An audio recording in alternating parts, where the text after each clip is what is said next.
Welcome to रामगिधर्स।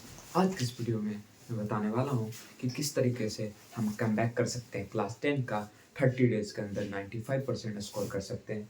तो अब 2026 आ चुका है। अब तक हमने अगर हमने कुछ पढ़ाई नहीं किया तो अभी से हमारे पास 2 मंथ्स का टाइम है।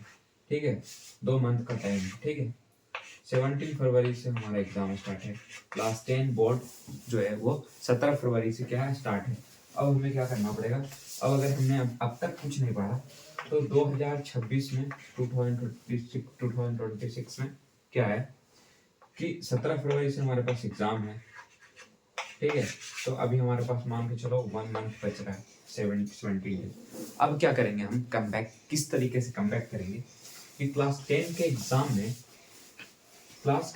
एग्जाम में बोर्ड में अगर अभी तक हमने कुछ नहीं पढ़ा, पूरी साल हमने बर्बाद कर दिया भाई, गेम में, इसमें उसमें इसमें, तो कोई बात नहीं। आज की इस वीडियो में मैं बता रहा हूँ कि किस किस चीज़ का हैक से और ट्रिक से आप पढ़कर ला सकते हो 95% मात्र 1 मंथ में क्लास 10 बोर्ड में। तो देखो कैसे होगा कम बैक। अब हमें करना होगा क्या, अब करना होगा कम बैक। तो देखो किस तरीके से होगा कम बैक। तो देखो कम बैक करने के लिए क्या करना पड़ेगा हमें। फर्स्ट ऑफ ऑल देखो, अगर हमने पूरा साल बर्बाद कर दिया, पूरे 2025 को बर्बाद कर दिया, 10 क्लास में हमने बोर्ड का तैयारी प्रैक्टिस नहीं किया, कुछ चीज़ पढ़ने की कोशिश नहीं की, तो कोई बात नहीं। अब 2026 जो है उसमें कम बैक कैसे करना है बोर्ड के एग्ज़ाम के लिए। सीबीएसई का जो बोर्ड का एग्ज़ाम वो कब से, 17 फरवरी से है। तो हमारे पास फरवरी का 17 डेज मिलेगा। इट मीन्स 16 डेज मान के चलो, मेरे पास 16 डेज है फरवरी का, और जनवरी का होल मंथ। ठीक है, पूरे एक मंथ है इसमें। It means 30 days. अब 30 डेज में क्या करना है हमें कि हमारे कितने सब्जेक्ट है, 6 सब्जेक्ट है। कितने हैं, 6 है। ठीक है, 6 सब्जेक्ट है, मेनली 6 सब्जेक्ट है। तो साइंस, मैथ, इंग्लिश, कंप्यूटर, तो कंप्यूटर एक्स्ट्रा मैथ उसे हटा दो, Hindi, English, math, science, social science. ठीक है, तो देखो मैथ में क्या करना है। मैथ में पूरे चैप्टर कितने हैं, 1 से 14 तक, रियल नंबर, पॉलिनोमियल से लेकर लास्ट 14 चैप्टर है।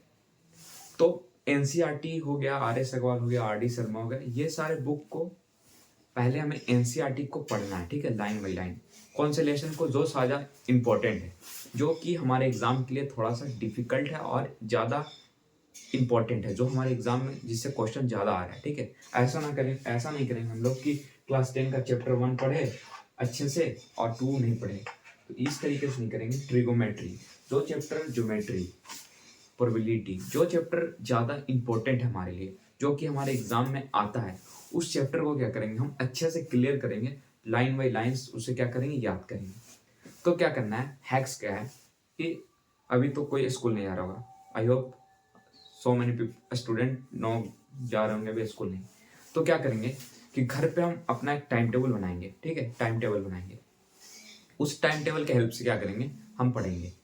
सुबह में 2 घंटे साइंस पढ़ेंगे, जो कि डिवाइड कर देंगे कि बायोलॉजी, फिजिक्स एंड केमिस्ट्री। ठीक है, जो ज़्यादा इंपॉर्टेंट चैप्टर है।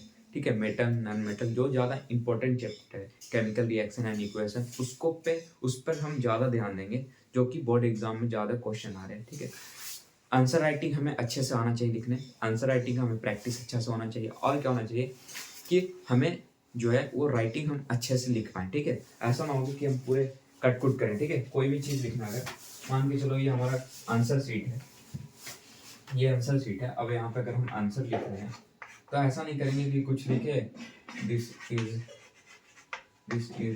अ बॉय, तो यहाँ पर मान के चलो ऐसे लिखे, अब यहाँ पर दिस इज डायरेक्ट यहाँ पर बॉय लिख दिए, अब ये को नहीं लिखे तो यहाँ पे ऐसे कट कर दिए, फिर ये, मतलब कि ज़्यादा कट नहीं लगाना है। ठीक है, आंसर जो राइटिंग रहेगा क्लास 10 बोर्ड एग्जाम में जो लिखेंगे आंसर शीट पे, उसमें ज़्यादा कट्टम कुट्टम नहीं करना। ठीक है, काटना वगैरह नहीं है। ठीक है, कॉपी को ज़्यादा खराब नहीं, अच्छा बनाना है, ऐसा लगे जो कॉपी चेक करने वाले हों उनको लगे कि नहीं ये स्टूडेंट जो पढ़ने वाला है। इससे क्या होगा, आपके जो राइटिंग सेक्शन में उन्हें अगर सारी चीज़ समझ आएंगे जो आप लिखोगे, उससे क्या होगा कि वो मार्क्स आपको दे के चले जाएंगे। ठीक है, मार्क्स आपका कट नहीं करेंगे।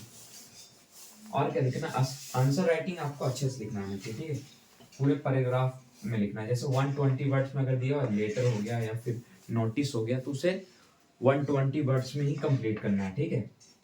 तो वहाँ पर ऐड तो करेंगे नहीं हम कि 1 2 3 4 5 6 ऐसे ऐड करेंगे नहीं, बट एक एवरेज मान के चलो कि 1 पेज क्या करना, फिलअप कर देना पूरे पेज को, ठीक है, क्लियरली फिलअप कर देना। इंग्लिश का ये है, पैसेज वगैरह प्रैक्टिस करके जाना, सैंपल पेपर लगा के जाना, PYQ लगा के जाना, ठीक है। PYQ प्रीवियस ईयर क्वेश्चन सबसे इंपॉर्टेंट है, हो जाए वो 5 साल पहले का क्वेश्चन हो जाए, 6 साल पहले का हो जाए, 7 साल पहले का हो जाए, 8 साल पहले का हो जाए, तो वो PYQ करके जाना एग्जाम में, ठीक है। उससे क्वेश्चन आते ही आते हैं। और क्या करना है, और सैंपल पेपर लगा के जाना है, ठीक है। किसी भी चीज का सैंपल पेपर ले लेना, चाहे तो वो PW का हो गया या फिर किसी भी चीज का, ठीक है। तो सॉल्यूशन देख लेना कि टॉपर्स लोग हैं वो किस तरीके का सॉल्यूशन लिखते हैं।